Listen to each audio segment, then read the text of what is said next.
Have you ever wondered if the hardest place to escape isn't your hometown, but the version of yourself you left behind? 5 years ago, I packed everything I owned in the back of a faded blue pickup truck and drove north without looking in the rearview mirror. At the time, I convinced myself I was chasing a fresh start, a quieter life, maybe even a better version of myself. The truth was far less inspiring. I wasn't searching for anything. I was running. Harbor Ridge wasn't the kind of town people accidentally discovered. It sat quietly along the Oregon coast, wrapped in evergreen forests and the steady rhythm of crashing waves. Tourists arrived during the summer for whale watching and homemade blackberry pie, then disappeared before the rainy season settled over the harbor like an old gray blanket. The locals liked it that way. They knew each other's birthdays, favorite coffee orders, and whose porch lights stayed on too late at night. They noticed everything, but they rarely asked questions unless you wanted them to. That was exactly why I stayed. Every morning began the same way. At 6:30, the gulls announced the sunrise long before my alarm could. By 7, I was unlocking the doors to Brooks and Grain, the little design studio I had opened inside what used to be an abandoned bait shop. The weathered cedar walls still carried traces of salt from decades of ocean wind. But inside, warm oak shelves displayed fabric samples, reclaimed wood, paint palettes, and tiny potted plants that somehow survived despite my inconsistent watering schedule. My work wasn't glamorous. I redesigned beach cottages, cafes, bookstores, and occasionally helped retirees transform spare bedrooms into art studios they had dreamed about for years. There weren't magazine covers waiting for projects like mine, but there was something deeply satisfying about helping people fall in love with the spaces they already called home. Mrs. Holloway from the bakery delivered cinnamon rolls every Thursday because she insisted creative people forgot to eat breakfast. Old Ben from the marina wandered in whenever he found driftwood shaped like birds, convinced I could turn every piece into wall art. Emma, the librarian, always stopped by carrying another stack of architecture books. She claimed I simply had to borrow.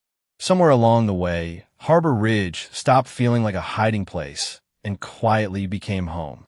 I told myself I had finally moved on, that the restless ache in my chest belonged to someone younger, someone who had believed first love lasted forever. I hadn't spoken his name in years.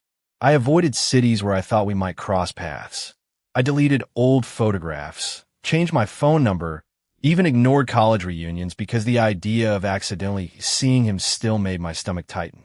People say time heals everything. I think time simply teaches you how to carry certain memories without dropping them every day. Mine had become lighter, but they never disappeared. That Tuesday morning began like every other. Rain tapped gently against the front windows while soft jazz drifted through the speakers. I balanced a mug of black coffee in one hand and reviewed blueprints for Harbor Ridge's newest project, the restoration of the town's century-old community center. It was exactly the kind of project I loved, preserving history while making room for new stories. The mayor had promised I'd finally meet the lead architect arriving from Portland. We had exchanged a few emails, nothing personal, just measurements, permits, and construction schedules. I expected another busy professional wearing expensive boots that had never touched actual mud. At precisely 9 o'clock, the brass bell above my front door chimed. I didn't look up immediately. "Give me just 1 second," I called, tracing a measurement across the blueprint with my pencil. Footsteps crossed the old wooden floor, slow and unhurried, stopping just a few feet from my desk. Then a familiar voice, calm, warm, and impossibly unforgettable, spoke only 3 words. "Morning, Mason. Still working?" Every sound in the room disappeared. The rain faded. The music vanished. Even my own breathing seemed to stop. I looked up, and standing beneath the soft light of my studio was Adrian Carter, carrying a leather portfolio beneath one arm, wearing the same quiet smile that had once convinced. Me Forever was a real place. 5 years had passed, yet somehow fate had arrived exactly on time. For a heartbeat, neither of us moved. Adrian looked almost exactly the way I remembered, yet unmistakably older in all the quiet ways life changes a person. His dark brown hair was shorter now, touched by the salty breeze that followed him in from outside. Fine lines rested at the corners of his eyes, not from worry but from years spent smiling at people who probably needed reassurance as much as blueprints. He wore a navy jacket over a simple button-down shirt with worn leather boots that actually looked like they had walked construction sites instead of polished conference rooms. If I had passed him on a crowded street, I would have recognized him instantly. The difference was that 5 years ago, I would have walked toward him. Today, every instinct told me to step back. Adrian, I finally managed, surprised my voice sounded almost steady. He gave a small nod that carried neither awkward excitement nor forced confidence. It was simply the greeting of someone acknowledging a moment neither of us had expected. "It has been a while," he said. "Longer than I planned." I replied before I could stop myself. The words escaped on their own, hanging between us with more meaning than either of us wanted to unpack. Before the silence could grow heavier, another voice echoed through the open doorway. Mayor Linda stepped inside holding a folder thick with permits and cheerful optimism. "Perfect. You have already met." She smiled from one of us to the other, without realizing she had just rearranged the emotional landscape of my entire morning.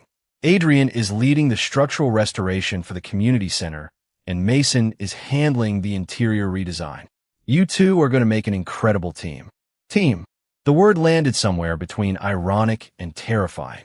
I forced a polite smile while Adrian extended his hand.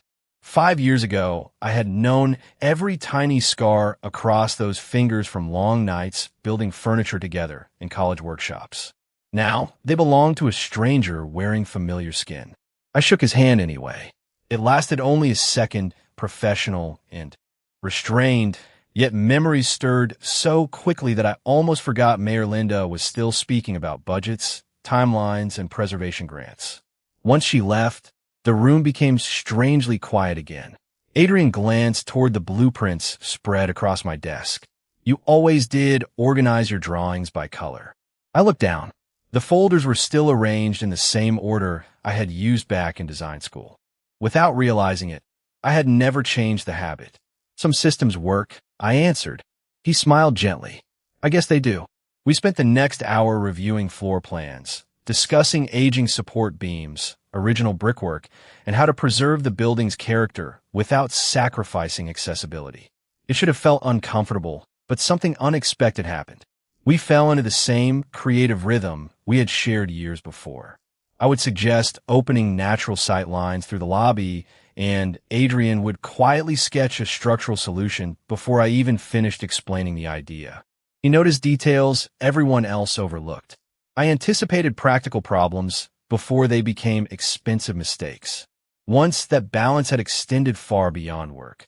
Around noon, Mrs. Holloway arrived balancing a tray of fresh cinnamon rolls wrapped in warm towels. She paused when she noticed Adrian. "Well now, you must be the architect everyone keeps talking about." Adrian accepted the pastry with an appreciative smile. "Guilty." She laughed. "You picked the right office." Mason forgets lunch whenever he gets excited about a project. My face warmed. "Mrs. Holloway." "What?" "It is true." She winked before disappearing back into the rain. Adrian looked at the untouched pastry sitting beside my coffee. "Some things really have not changed." "Apparently not." He broke his cinnamon roll in half and placed one piece on a napkin beside my sketches without asking. It was such an ordinary gesture that it caught me completely off guard. Years ago, he had done the same thing whenever I skipped meals during deadlines. I stared at the pastry for a second before quietly taking a bite. "Thank you," I said. "You are welcome." No grand apology. No difficult conversation. Just 2 words spoken, with effortless kindness. That afternoon, we walked together to inspect the community center. The rain had stopped, leaving the streets glistening beneath soft afternoon light. Harbor Ridge bustled with its usual peaceful rhythm. Children rode bicycles past the marina. A fisherman waved from the dock. Someone played acoustic guitar outside the bookstore, while an elderly couple danced for no audience except themselves. Adrian slowed his pace as he watched them. "I can see why you stayed here," he said. I looked across the harbor, where sunlight shimmered across the water like scattered glass. "I came because nobody knew me." He nodded thoughtfully. "And now, I hesitated before answering. Now, they know exactly who I became. Adrian looked ahead instead of at me. I would like to get to know that person too, if you ever let me. His voice carried no pressure, only quiet sincerity. Before I could decide how to respond, Emma hurried across the sidewalk waving another stack of library books in my direction. She stopped beside us with an amused smile that moved effortlessly between our faces. "Mason," she said, "you forgot your reservation again." Then she turned toward Adrian with the unmistakable curiosity of someone already sensing there was a story neither of us was ready to tell. Emma balanced the stack of library books against her hip with the practiced ease of someone who had spent half her life surrounded by stories. She looked from me to Adrian again, her smile growing just enough to make me suspicious. "I was beginning to think you had replaced books with paint samples," she teased, handing me 3 hardcovers about historic architecture. "These are due in 3 weeks. Please do not make me chase you again." "No promises," I replied with a laugh that felt surprisingly genuine. Adrian accepted one of the books as I struggled to keep the others from slipping. "Restoring Old Coastal Buildings," he read aloud. "You're still reading for fun?" "Reading is fun," I answered. "Spreadsheets are not." I remember someone who color-coded spreadsheets. That was efficient. That was terrifying. Emma chuckled as though she had accidentally walked into the middle of a conversation that had started years before she arrived. "Well, I will leave you 2 design geniuses to save the community center." She headed back toward the library but called over her shoulder, "And Mason, the book club still expects you Friday night." I waved without turning around. Adrian glanced at me with quiet curiosity. "Book club? Small town," I said with a shrug. "You eventually run out of excuses. I cannot picture you discussing romance novels." "Good, because we mostly argue about mystery novels."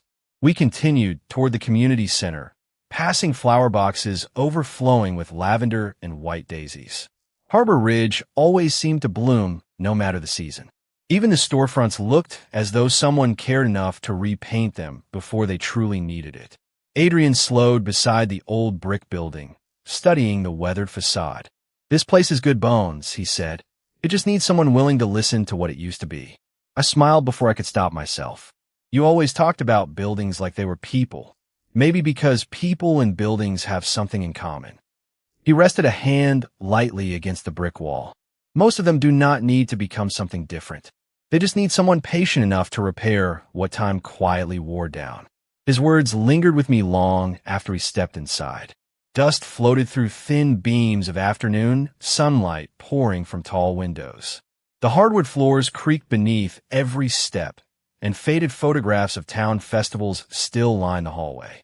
I could already imagine children reading in the renovated library corner, local artists displaying paintings in the front hall, grandparents gathering for weekly dances beneath restored ceiling beams. "What do you see?" Adrian asked. I looked around slowly. A place people forgot they loved. He nodded. "Exactly. We spent hours measuring walls, marking water damage, discussing lighting, and debating whether the original staircase should remain untouched or receive subtle safety improvements. It felt strangely easy. Every creative disagreement ended with laughter instead of frustration. When I argued for preserving the old maple flooring despite its imperfections, Adrian surprised me by agreeing almost immediately. "Scars tell stories," he said simply. "Perfect floors never do." As the afternoon faded into early evening, rain clouds drifted away and sunlight spilled through the western windows, covering the room in warm gold. I climbed onto an old wooden bench to photograph the ceiling beams from a better angle. "Careful," Adrian called with an amused grin. "You have always been convinced gravity negotiates. It usually does." The bench gave the smallest wobble beneath my feet. Before I could steady myself, Adrian instinctively stepped forward, placing one hand lightly against the edge of the bench until it settled. Neither of us spoke. It was such a simple gesture that anyone else would have forgotten it a second later, but I remembered dozens just like it from another lifetime. He had always noticed the little things before I did. I climbed down, suddenly aware of how close we were standing. "Thank you. You are welcome." Again, nothing complicated, just kindness. They were becoming the two most dangerous words I had heard all week. We locked the community center just before sunset and started walking back through town. The sidewalks glowed orange beneath old street lamps preparing for evening. Families gathered outside the pizza shop, while teenagers laughed near the ice cream stand. A golden retriever trotted happily across the park carrying a tennis ball twice the size of its mouth, pursued by two giggling children. Harbor Ridge moved at a pace that made every ordinary moment feel important. As we reached my studio, Adrian stopped beside the front steps. "I rented the little cottage near Lighthouse Point," he said. "Looks like I will be here for at least 4 months." For months. Long enough for every carefully built emotional wall inside me to be tested. "That is good for the project," I answered, choosing the safest response possible. Adrian studied me for a brief moment before smiling softly. "Good night, Mason." "Good night." I watched him disappear down the quiet street until his silhouette blended into the evening light. Only after he turned the corner did I unlock my studio door and step inside. Waiting on my desk beside the blueprints was a folded note tucked beneath one of the library books. There was no envelope, only my name written in handwriting I recognized instantly. My heart skipped as I slowly unfolded the paper, uncertain whether I was about to reopen a chapter one had spent 5 years trying to leave behind. My hands hesitated for only a moment before unfolding the note. The handwriting was unmistakably Adrian's, neat but slightly slanted, just as it had been when he used to leave encouraging messages inside my sketchbooks before college presentations. The paper held only one sentence. "I know we cannot rewrite the past, but I hope we can be honest about the present." There was no signature because there did not need to be one. I read the sentence 3 times before carefully folding it again and placing it inside the architecture book Emma had loaned me. I was not ready to answer, but for the first time in years, I realized I was no longer trying to forget. The following week settled into an unexpected routine. Every morning, Adrian arrived with fresh survey notes, and every afternoon, we wandered through the aging community center discussing colors, lighting, accessibility, and how to preserve every meaningful detail without trapping the building in another century. Somewhere between paint samples and floor plans, conversation became easier. We talked about favorite diners along the Oregon coast, the best hiking trails after a rainfall, the elderly couple who danced outside the bookstore almost every evening, and Mrs. Holloway's stubborn belief that cinnamon rolls solved nearly every problem. We avoided discussing the 5 years between us, yet the silence surrounding them no longer felt hostile. It simply waited with remarkable patience. One Friday afternoon, heavy rain rolled in from the Pacific earlier than forecast. Sheets of water rattled against the community center windows so loudly that we could barely hear each other. The electrical crew packed their equipment and left before the roads became difficult to navigate. Adrian looked outside and checked his phone before giving me an apologetic smile. "Lighthouse.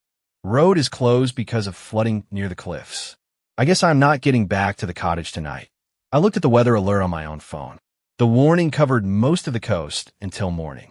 "The guest room above my studio is empty," I heard myself say. "It is nothing fancy, but it has a roof that does not leak." Adrian studied me for a second, almost as if making sure I truly meant the invitation. "Only if it does not make things uncomfortable." The weather already took care of that. I joked, earning the first genuine laugh I had heard from him in years. By evening, the rain had become even stronger. We picked up takeout from the little family-owned diner on Main Street, carrying warm containers of tomato soup and grilled cheese sandwiches back to the studio. We ate at the long work table surrounded by fabric swatches and rolled blueprints while soft jazz played quietly through old speakers. The conversation drifted naturally from architecture to childhood memories, favorite movies, and embarrassing college projects that thankfully no longer existed. More than once we laughed so hard that I forgot how carefully I had guarded my heart these past 5 years. When the dishes were washed and the lights downstairs turned off, I led Adrian upstairs. The apartment was modest, with sloped ceilings, overflowing bookshelves, and windows overlooking the harbor. "I just remembered something," I said as I opened the guest room door. "The plumber has been replacing pipes in here all week. The room is full of equipment. Adrian glanced inside and laughed softly at the collection of tools occupying nearly every available inch of floor. That explains why you looked so confident until now. I rubbed the back of my neck. There is one other option. The bedroom held a simple queen-sized bed, neatly made with gray blankets and far too many pillows according to every guest who had ever visited. I pointed toward it with an awkward smile. It is a big bed. We survived cramped college apartments. I think we can survive one night without declaring war over blanket territory. Adrian smiled with the same quiet warmth I remembered. I promise I do not steal blankets. Anymore. That sounds suspiciously specific. Personal growth. Later, after changing into comfortable clothes, we settled onto opposite sides of the bed with several inches of cautious distance between us. The room was lit only by the soft glow of a reading lamp near the window, while rain tapped gently against the glass. The silence did not feel uncomfortable. It felt familiar, like rediscovering an old song whose melody had never really been forgotten. Adrian rested his hands behind his head and looked toward the ceiling. Do you remember the astronomy class we took even though neither of us understood physics? I laughed quietly. We spent more time sketching the observatory than listening to the lectures. We still passed somehow. The professor liked your models more than our exam scores. Adrian turned slightly toward me. Those were good days. I stared toward the rain outside instead of answering immediately. They were. Another comfortable silence settled between us before Adrian spoke again, his voice calm enough to blend with the steady rhythm of the storm. Thank you for letting me stay tonight, Mason. I nodded without looking away from the window. You are welcome. Neither of us reached across the space between us. Neither of us tried to erase the years that had passed. Yet as the rain continued outside and sleep slowly crept into the quiet room, I realized something had already changed. For the first time since leaving everything behind, sharing the same room with the person I once loved no longer felt like reopening an old wound. It felt like standing at the beginning of a conversation that had waited 5 years to finally begin. Morning arrived wrapped in silver fog, drifting across the harbor, and for a brief, peaceful moment, I forgot that Adrian was sleeping only a few feet away. The smell of freshly brewed coffee filled the apartment as I quietly moved around the small kitchen, hoping not to wake him. I had almost finished slicing a loaf of sourdough when I heard his familiar voice behind me. You still wake up before everyone else. I turned and found him standing in the doorway, his hair slightly messy from sleep, wearing the borrowed sweatshirt I had left outside the bathroom the night before. It hung loosely on him, making him look strangely familiar and completely different at the same time. Old habits, I replied, placing another mug beside the coffee pot. Some habits deserve to stay. We ate breakfast by the window, overlooking the marina, watching fishing boats disappear into the morning mist while the rain finally gave way to pale blue skies. Conversation came naturally now. We debated whether pancakes were better than waffles, laughed about a college professor who insisted every building reflected its architect's personality, and disagreed over whether old bookstores smelled like paper or memories. The easy rhythm surprised me. I had spent years imagining that seeing Adrian again would reopen every painful feeling I had buried. Instead, the hardest part was realizing how much I had missed talking to him about absolutely ordinary things. After breakfast, we walked back to the community center carrying fresh coffee for the construction crew. Mrs. Holloway waved enthusiastically from her bakery window, while old Ben shouted from across the street that the driftwood bird he had promised me was finally finished. Adrian smiled as everyone greeted me by name. You belong here, he said quietly. I think they decided that before I did. I answered. The morning passed quickly as volunteers helped remove worn furniture from the main hall. Harbor Ridge had a remarkable way of turning public projects into neighborhood gatherings. Teenagers carried folding chairs without being asked. Retired carpenters offered advice whether anyone requested it or not. Emma arrived with homemade cookies from the library book club because, according to her, no renovation had ever been completed on an empty stomach. Around lunchtime, Mayor Linda asked Adrian and me to search the storage basement for any original architectural drawings that might still exist. The basement smelled faintly of cedar, dust, and decades of forgotten town history. Shelves overflowed with old festival banners, handwritten meeting records, faded photographs, and cracked wooden boxes whose labels had long since disappeared. Adrian opened one container while I sorted through another. "Look at this," he called. Inside lay dozens of black and white photographs showing Harbor Ridge nearly 70 years earlier. Families stood proudly beside newly planted trees that now towered above the streets. Children played outside, the very community center we were restoring. There was something comforting about seeing generations connected by the same place. I carefully lifted another stack of papers and discovered a weathered guest book from the building's grand opening. Hundreds of signatures filled its yellowed pages. Adrian leaned closer to look, our shoulders brushing for only a second before both of us instinctively stepped back. Neither of us mentioned it. While searching another shelf, I accidentally knocked over a narrow cardboard tube. Several rolled sketches slid onto the floor. I gathered them quickly, only to freeze when I recognized the style of the drawings. They were student competition entries donated years ago by local universities. Adrian picked up one sheet, then smiled in complete disbelief. "No way." I unfolded another drawing beside it. They were ours. More than 6 years earlier, we had entered the same national student design competition as partners. We had spent weeks imagining a community space where people of every generation could gather, learn, celebrate, and simply exist together. We had not won first place, but we had been proud of what we built together. Somehow, copies of our proposal had ended up archived inside the very building we were now renovating. We spread the drawings across an old table in silence. The youthful handwriting, ambitious ideas, and tiny coffee stains along the edges felt like messages sent forward through time. Adrian traced one corner gently with his fingertips. "Remember this?" he asked. "You insisted every reading room needed oversized windows because people deserved sunlight while they read." I laughed softly.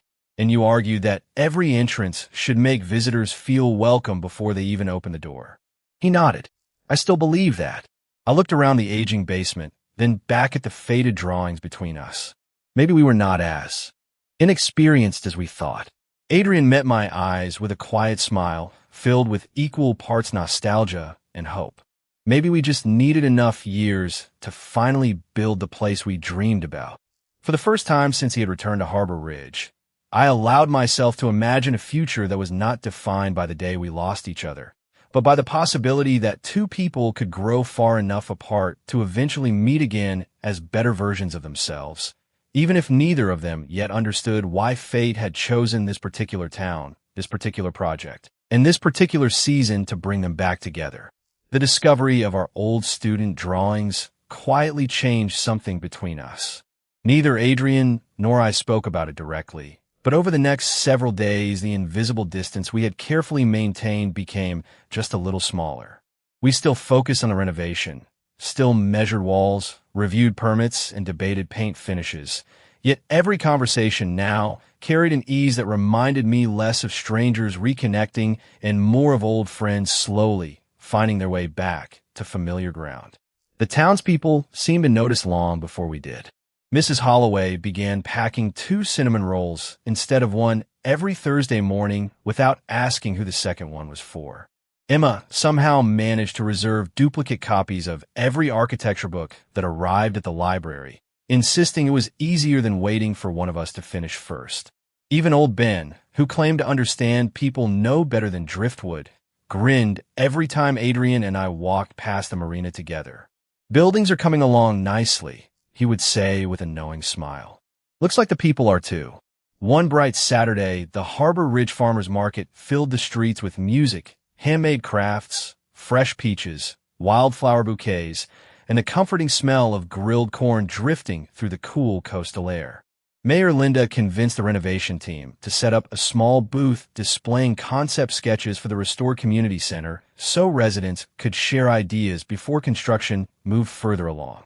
Adrian and I spent the morning answering questions from excited neighbors, listening to stories about weddings once held in the old ballroom, holiday concerts performed decades earlier, and grandparents who had first met beneath the same roof we were trying so carefully to preserve. Around noon, a little girl no older than 7 wandered toward our display, carrying an oversized ice cream cone that looked far too ambitious for someone her age. She studied our drawings with remarkable seriousness before pointing at the children's reading corner. "Can there be a window seat?" she asked. "Books are better when it rains." Adrian looked at me with the same amused expression we used to exchange during college critiques. "I think she just improved our design." I crouched beside the girl and smiled. "I completely agree." She beamed before skipping back toward her parents, leaving Adrian shaking his head with quiet admiration. "You have always listened when people describe how they wanted to feel instead of simply asking what they wanted to build." I shrugged. "Buildings are for people. Otherwise, they are just expensive boxes. That is exactly why you are always the better designer." I laughed. "Careful. I might start believing you." After the market closed, we carried the presentation boards back toward the studio instead of driving. The weather had turned unexpectedly warm, and the waterfront shimmered beneath clear blue skies. Street musicians played gentle folk songs while families lingered on benches eating ice cream and watching sailboats drift across the bay. Harbor Ridge felt less like a town and more like a place where time politely agreed to slow down for anyone willing to notice it. As we crossed the wooden pier, Adrian suddenly stopped walking. "Wait here." Before I could ask why, he disappeared into a small seafood shack overlooking the water. A minute later, he returned carrying 2 paper cups filled with homemade blackberry lemonade. He handed one to me with an almost shy smile. "You always ordered lemonade after long project meetings." I stared at the cup for a moment before laughing softly. "You remember that?" "I remember more than I probably should." The honesty in his voice settled gently between us. We found an empty bench facing the harbor and sat without speaking for several minutes, watching sunlight dance across the waves. A group of children chased seagulls along the beach, while an elderly man patiently taught his grandson how to cast a fishing line. Everything around us felt wonderfully ordinary. Adrian finally broke the silence. "Can I ask you something?" "You just did." He smiled. "Fair enough. Why interior design?" I looked toward the water, searching for the right answer. Because growing up, every time my parents argued, I would rearrange my bedroom. I could not fix people, but moving furniture somehow made the room feel calmer. Eventually, I realized spaces can help people breathe. Adrian nodded thoughtfully. "That sounds exactly like you." "What about architecture?" He leaned back against the bench. "Because my grandfather rebuilt our family cabin after a terrible winter storm destroyed half of it. He kept saying that rebuilding something does not erase what happened. It proves what happened does not get the final word." I turned toward him, surprised by how closely his reason mirrored my own. Different professions. Same hope. We sat quietly again until the sky slowly shifted toward shades of orange and gold. As we walked back through town, our conversation drifted naturally into memories we had avoided for years. Not the painful ones, but the ordinary moments that had once made up our everyday lives. We laughed about burning our first Thanksgiving dinner together in college, about getting hopelessly lost during a hiking trip because neither of us wanted to admit we had ignored the trail map, and about the tiny apartment where the heating system only worked if someone gently kicked the furnace twice every morning. None of those memories hurt anymore. They simply reminded me that before everything became complicated, there had been years filled with laughter, kindness, and quiet happiness. By the time we reached the studio, I realized something that both comforted and frightened me. Somewhere between community meetings, cinnamon rolls, old blueprints, and blackberry lemonade, I had stopped seeing Adrian as the person who broke my heart years ago. I had started seeing the man standing beside me today, and that difference was becoming harder to ignore with every passing day. By the time the first month of the renovation was nearly complete, Harbor Ridge had settled into a rhythm that felt almost impossible to imagine without Adrian in it. He had become part of the town so naturally that people greeted him by name before he even reached the bakery each morning.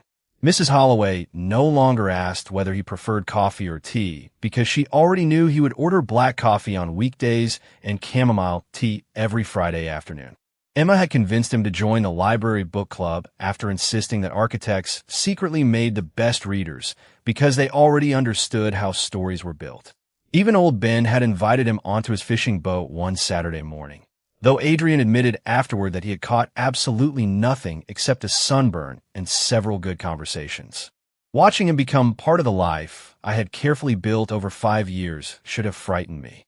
Instead, it filled me with a quiet happiness that was becoming harder to deny. One evening we stayed late at the community center reviewing final lighting plans. The construction crew had gone home hours earlier, leaving only the soft hum of portable work lights illuminating the restored ballroom.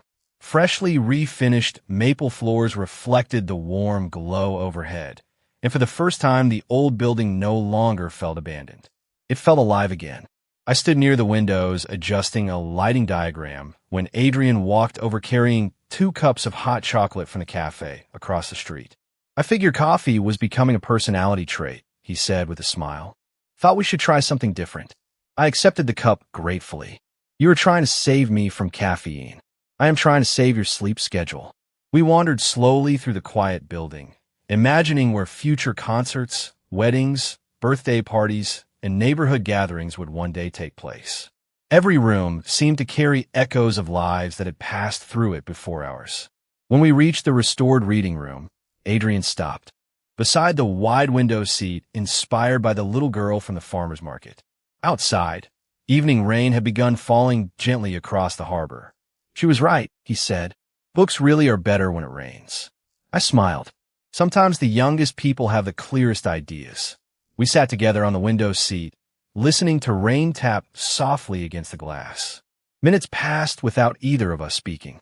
It was Adrian who finally broke the silence. There is something I have wanted to ask since the day I arrived. I looked toward him, already sensing where the conversation was leading. Then asked. He rested both hands around his cup before quietly saying, "Why did you disappear without giving me the chance to find you?" The question settled gently into the room, carrying no accusation, only years of quiet confusion. I took a slow breath, because I believed you had already chosen your future. Adrian frowned slightly. What does that mean? I stared out at the rain before answering. The last time I saw you, you were leaving for Chicago. Everyone kept congratulating you. Someone told me your firm had offered you a permanent position, and another person mentioned you were celebrating with someone from your office. Adrian looked genuinely puzzled. Claire. I nodded slowly. I assumed. He shook his head before I could finish. Claire was my project manager. She was engaged to someone else before we even met. My heart skipped. What? Mason. She invited the whole office to her engagement party. I thought you knew that. I slowly lowered my eyes. I never went. Adrian looked at me with growing disbelief. I asked you to come. I swallowed hard.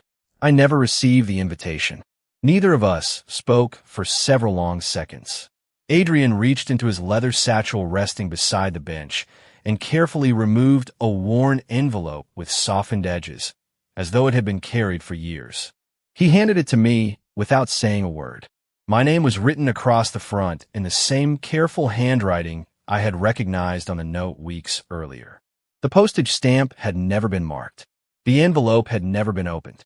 I found it 3 months after you disappeared, Adrian said quietly. It had been returned to my apartment because someone wrote the wrong building number on the address. By the time it came back, your lease was gone and nobody knew where you had moved. My hands trembled as I carefully opened the envelope. Inside was a letter dated 5 years earlier.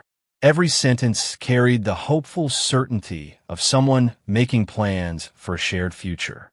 Adrian had written that he intended to decline a permanent transfer because he wanted us to choose where we built our lives together instead of allowing his career to decide for us. He had even enclosed 2 train tickets for a weekend trip along the Oregon coast so we could celebrate after graduation and talk about opening a small design studio one day. I looked up from the pages, unable to speak. Adrian's eyes reflected the same sadness I felt. I waited at the station for 6 hours that morning, he said softly. I thought maybe you had changed your mind. Then your phone stopped working, your apartment was empty, and eventually everyone told me you must have wanted a different life. The rain continued falling outside, while the restored community center stood quietly around us, sheltering two people who were finally beginning to understand that the ending they had mourned for 5 years might never have been the truth at all. Neither of us moved for what felt like a very long time. The letter rested in my hands, its edges softened by years that should have belonged to us instead of sitting folded inside an envelope. I read it again, slower this time, noticing details my racing heart had missed the first time. Adrian had listed little towns along the Oregon coast that he wanted us to visit together. He had circled a lighthouse and written, "Maybe this could be where we begin." Harbor Ridge was only 30 miles from that very lighthouse. The coincidence felt almost impossible. I finally looked up, my voice barely louder than the rain outside. "I thought you had left because your career mattered more than we did." Adrian let out a quiet breath and shook his head. "I accepted the interview because everyone told me I would regret turning it down. I planned to reject the permanent offer after we talked. I never wanted to make that decision without you." I closed my eyes for a brief moment. 5 years of unanswered questions suddenly had an answer, but instead of relief, I felt grief for the life neither of us had been allowed to choose. "I should have asked you," I whispered.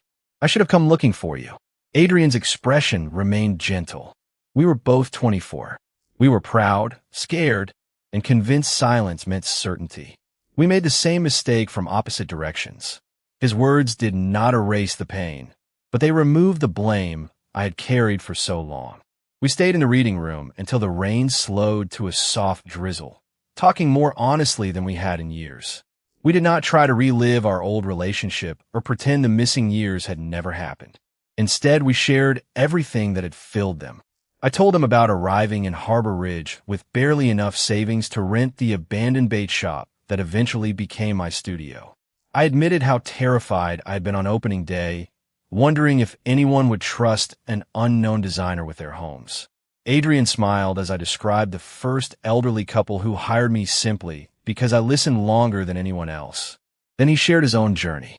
He had spent years designing large commercial projects in Portland and Seattle, collecting awards that looked impressive on office walls, but often left him feeling strangely disconnected from the people who actually used the buildings. Somewhere along the way, he admitted, I stopped building places where life happened and started building places where people hurried through. I understood exactly what he meant.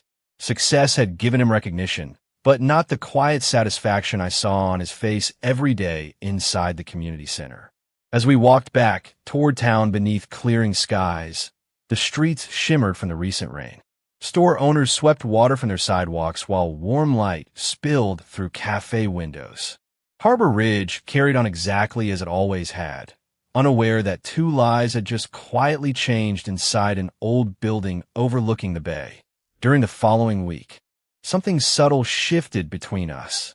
We no longer treated every conversation as though we were stepping around invisible cracks in the ground. We spoke freely, teased each other without hesitation, and even found ourselves finishing each other's thoughts the way we used to during long design sessions in college. Yet neither of us mentioned starting over. There was no dramatic declaration, no sudden attempt to reclaim what had been lost.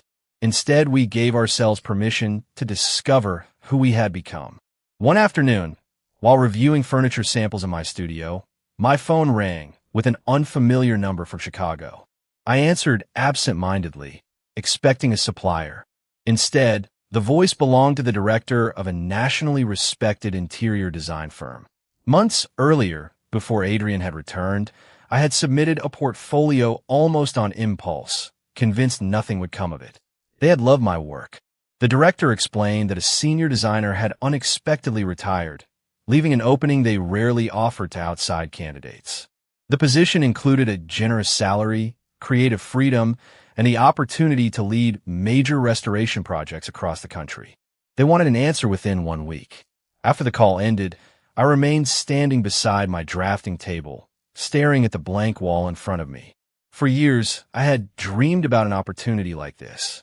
It was everything the younger version of me believed success should look like. That evening, I walked alone to the harbor, carrying the weight of the decision in complete silence. The ocean stretched endlessly toward the horizon, while gulls circled above fishing boats returning home before sunset. I wondered whether life was giving me a second chance or asking me to repeat an old pattern. A few minutes later, I heard familiar footsteps behind me.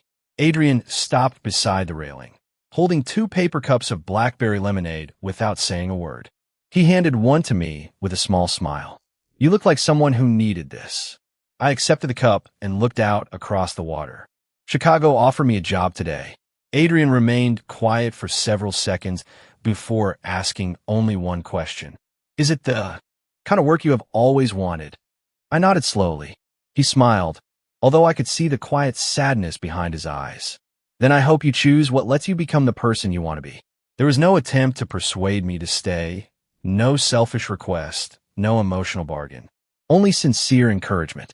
Standing beside him as the evening sun painted the harbor in shades of gold, I realized that the greatest difference between the young man I had loved years ago and the man standing beside me now was not that he had changed into someone else. It was that we had both finally learned love was never about asking another person to remain still. It was about wanting them to flourish, even when the path ahead was uncertain. For the next 3 days, I carried the Chicago offer everywhere without making a decision. The acceptance deadline sat quietly inside my email inbox, while life in Harbor Ridge continued with its familiar, comforting rhythm. Every morning, the construction crew laughed over coffee before starting work.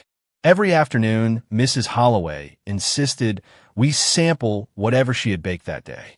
Every evening, the lights inside the community center stayed on a little longer as the final details slowly came together.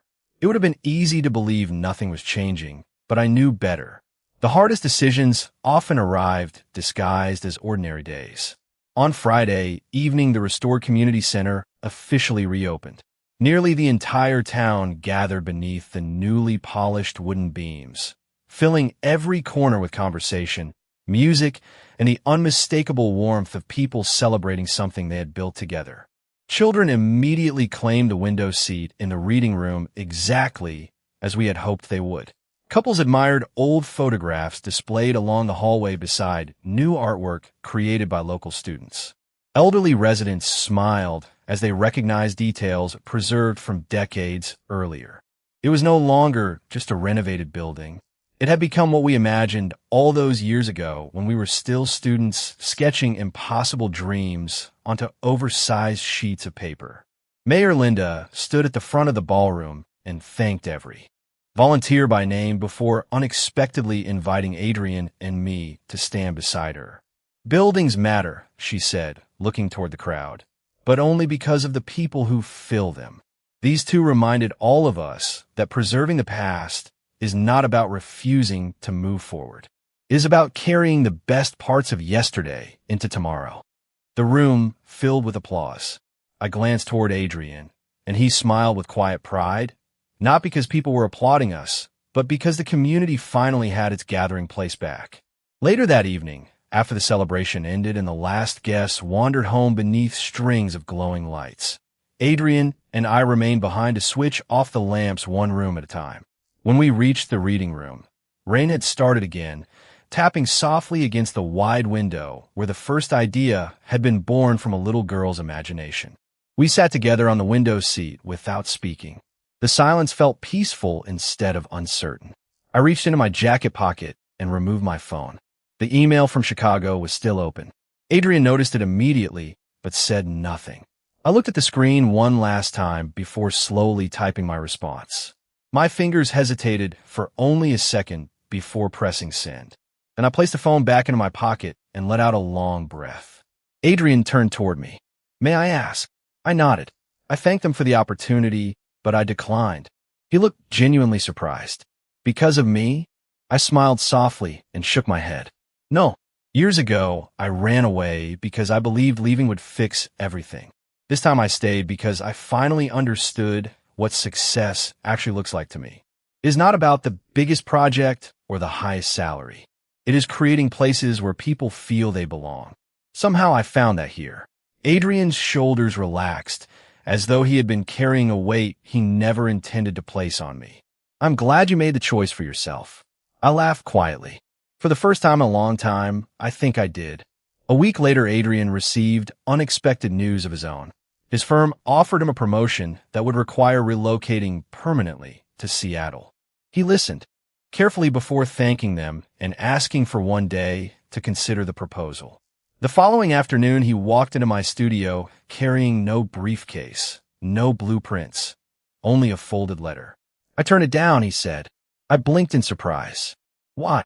He looked around the studio, filled with reclaimed wood, fabric samples, and sketches pinned across every wall before meeting my eyes. "Because I spent years building impressive buildings without building the life I actually wanted. I think I finally know the difference." We stood there smiling at each other, neither of us rushing the moment. There was no dramatic confession because none was necessary anymore. Everything important had already been shown through countless ordinary days, shared cups of coffee, quiet conversations, patient forgiveness, and the courage to tell the truth after years of silence. Several months later, Brooks and Carter Studio officially opened inside the expanded building next to my original workshop. Together, we focused on restoring libraries, schools, community centers, and historic homes throughout the Oregon coast, always beginning every project with the same simple question: how do you want people to feel when they walk through the door? Years passed, but some mornings remained beautifully unchanged. Mrs. Holloway still delivered cinnamon rolls every Thursday. Emma still reminded us when library books were overdue. Old Ben continued bringing strangely shaped pieces of driftwood that somehow always became artwork. On quiet evenings, Adrian and I often walked to the harbor carrying blackberry lemonade, watching the sun disappear behind the lighthouse that had unknowingly waited for both of us long before we ever arrived. Looking back now, I realized the greatest surprise was never that I found my first love again. It was discovering that home had never been a destination waiting at the end of the road. Home was the place where fear finally gave way to honesty, where old misunderstandings surrendered to patient conversation, and where two people chose, day after ordinary day, to build a future strong enough that the past no longer needed to be escaped.